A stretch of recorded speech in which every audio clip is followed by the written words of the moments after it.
Welcome back mga katambalan, mga hot topic and issue pag-usapan natin. Update po tayo kay Barbie Fortesa at kay David Licao na kung saan niya po ay nag-post itong si Barbie sa kanyang social media account.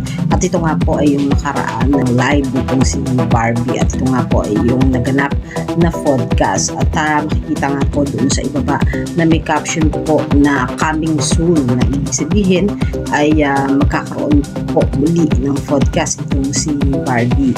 At isa nga po sa naging post itong si Barbie ngayon sa kanyang social media account ay ang isang kaganapan mula naman po sa nalalapit na pelikula nitong si Barbie na P77 ay papalabas na nga po sa July 30. Makikita po dito na bulat itong si Barbie. At syempre, ang isang excel naman po mula naman po sa Beauty Empire. Makikita na napakaganda ng ngiti ng isang Barbie Fortesa na ipinost nga po ni Barbie sa kanyang social media account. Talang si David Licao naman po ay makikita nga po na naglaro ng basketball. Matatandaan na ito nga po ay isa sa mga routine itong si David ang paglalaro nga po ng basketball. Makikita naman doon na naka-uniform na white itong si David at talaga naman nag-enjoy sa paglalaro ng basketball. At makikita nga doon sa post na meron silang team at ito nga po ay ang team Pogi na talaga namang napaka-pogi po talaga ng isang pambansang Ginoo. Makikita po yung husay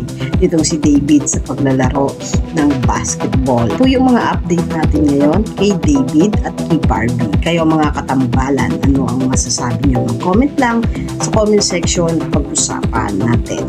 Yan ang mga hot topic and issue dito lamang sa Tambalang GP.